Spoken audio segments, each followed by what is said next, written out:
নমস্কার বন্ধুরা, অভিজিৎ কিচেনে আপনাদের সবাইকে স্বাগত জানাই। আজকে আমি আপনাদের কাছে একটা নতুন রেসিপি নিয়ে এসেছি। সেই রেসিপিটার নাম হচ্ছে চিকেন বাটার মশলা। আমরা রেস্টুরেন্টে গেলে এটা খুবই সাধারণত পছন্দ করি রুটি, বাটার নান, পরোটার সাথে খাওয়ার জন্য। তো আজকে আমি এটা ঘরেই ট্রাই করলাম। তো আপনারা এইভাবে ট্রাই করবেন, দেখবেন খুব ভালো হবে খেতে। তো এটা কিভাবে বানাতে হয়, এর জন্য কী কী ইনগ্রিডিয়েন্টস প্রয়োজন, কিভাবে এটা তৈরি করতে হয়, তো ভিডিওটা পুরো দেখবেন। ভিডিওটার মাধ্যমে আমি সবগুলো তুলে ধরবো। তো ভিডিওটা ভালো লাগলে অবশ্যই লাইক করবেন এবং চ্যানেলটিকে সাবস্ক্রাইব করবেন। তো চলুন আমি এটা কিভাবে তৈরি করছি, আমার ভিডিওটার সঙ্গে থাকুন। তো বন্ধুরা, আজকে যে আমি চিকেন বাটার মশলাটা বানাবো তার জন্য আমি এই 750 মতো চিকেন নিয়ে নিয়েছি। এর মধ্যে আমি এখন লবণ দিব।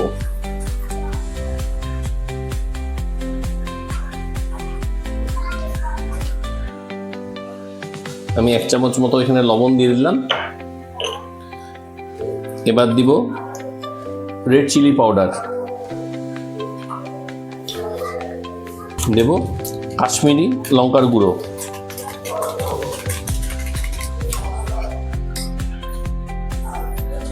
2 টেবিল স্পুন মতো আদা রসুন এবং কাঁচা লঙ্কার পেস্ট, আর দেব 50 গ্রাম মতো টক দই। এবার সবগুলোকে একসাথে ভালো করে আমি মেখে রেখে দিব। আমার ম্যারিনেশন করা কমপ্লিট। এবার এটাকে আমি অন্তত 15 থেকে 20 মিনিটের জন্য ঢেকে রেখে দেব। এরপর আমি একটা কড়াই গরম করার জন্য বসিয়ে দিয়েছি। আমার কড়াইটা গরম হয়ে গেছে। এবার এর মধ্যে আমি সামান্য পরিমাণ রিফাইন্ড তেল দিয়ে দিচ্ছি। এবার এর মধ্যে আমি দেব সামান্য পরিমাণ বাটার।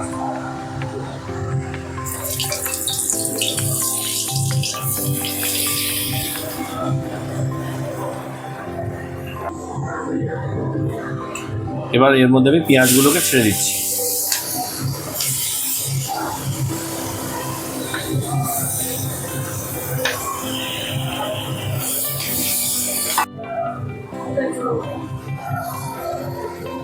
এবার পেঁয়াজের মধ্যে আমি সামান্য পরিমাণ হলুদ আর সামান্য পরিমাণ লবণ দিয়ে দিলাম।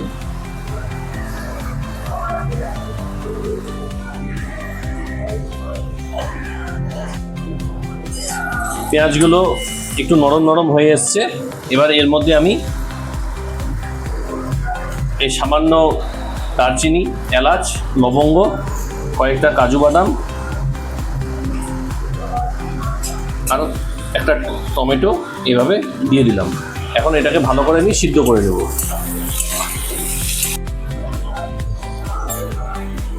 এখন আমি এর মধ্যে দিচ্ছি সামান্য আদা রসুনের পেস্ট,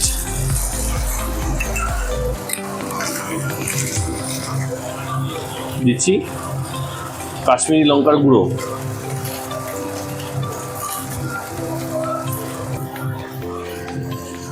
এক চামচ মতো গরম মশলার গুঁড়ো এবং সামান্য পরিমাণ চিনি দিয়ে এখন এটাকে ভালো করে আমি মিক্সড করে নিচ্ছি।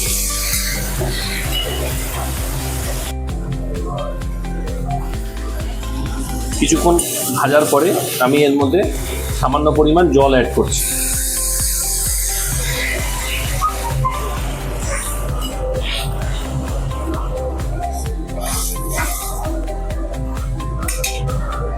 এখন আমি এটাকে ঢেকে রেখে দেবো সেদ্ধ হওয়ার জন্য।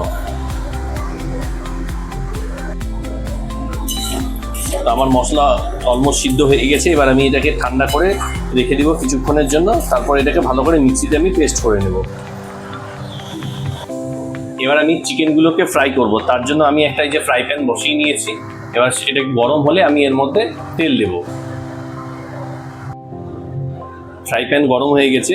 এবার আমি এখানে সামান্য পরিমাণ তেল দিয়ে দিচ্ছি।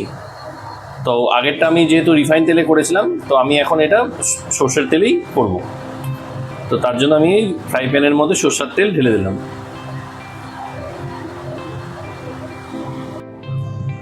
তেল গরম হয়ে গেছে। এবারে আমি এই চিকেনগুলোকে এক পিস করে এর মধ্যে ছেড়ে দেবো।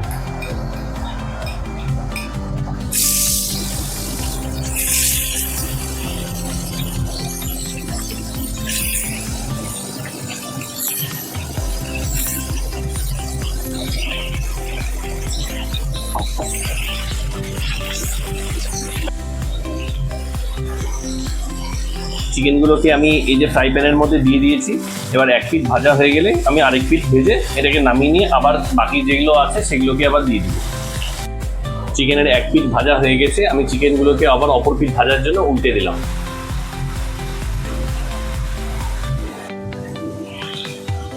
তো বন্ধুরা দেখুন আমার এই চিকেনটা ভাজা হয়ে গেছে। তো আমি এখন এই চিকেনগুলোকে আবার একটা থালার মধ্যে তুলে নিচ্ছি।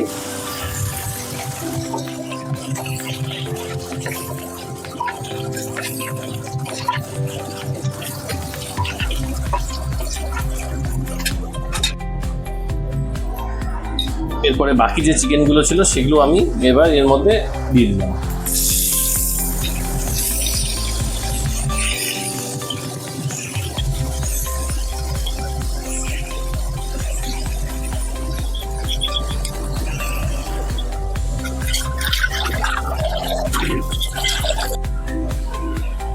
তো বন্ধুরা দেখুন আমার এই চিকেনগুলো ভাজা হয়ে কমপ্লিট হয়ে গেল। এবার এগুলোকে আমি আবার নামিয়ে নিয়ে পরের প্রসিডিওরটা আপনাদেরকে আমি দেখাচ্ছি। চিকেন ফ্রাই করা তেলটার মধ্যে আমি 1 চামচ মতো বাটার দিয়ে এটাকে ভালো করে মিশিয়ে নিলাম।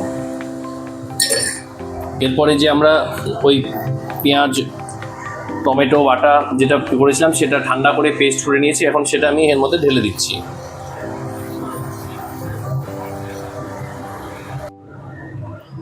এবার এর মধ্যে আমি দিয়ে দিচ্ছি সামান্য মতো ফ্রেশ ক্রিম।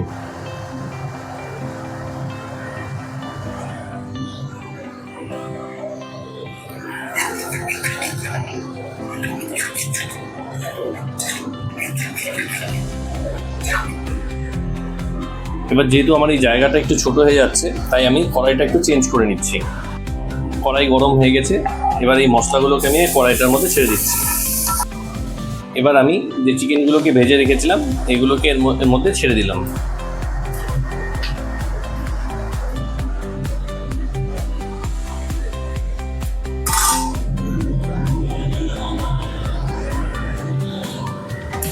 এখন এগুলোকে ভালো করে মিক্সড করে নেব।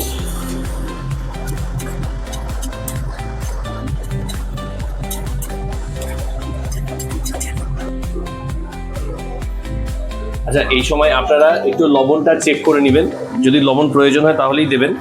আমার একটু লবণের প্রয়োজন আছে তাই আমি অল্প সামান্য পরিমাণ মতো লবণ দিয়ে দিলাম।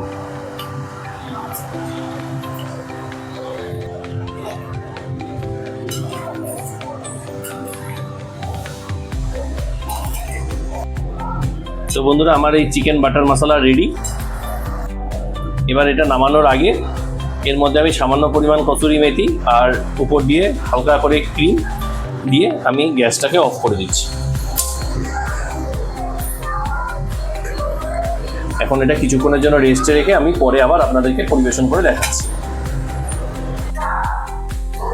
তো বন্ধুরা দেখুন আমার বাটার চিকেন মশলা রেডি। দেখুন কি সুন্দর কালার এসছে।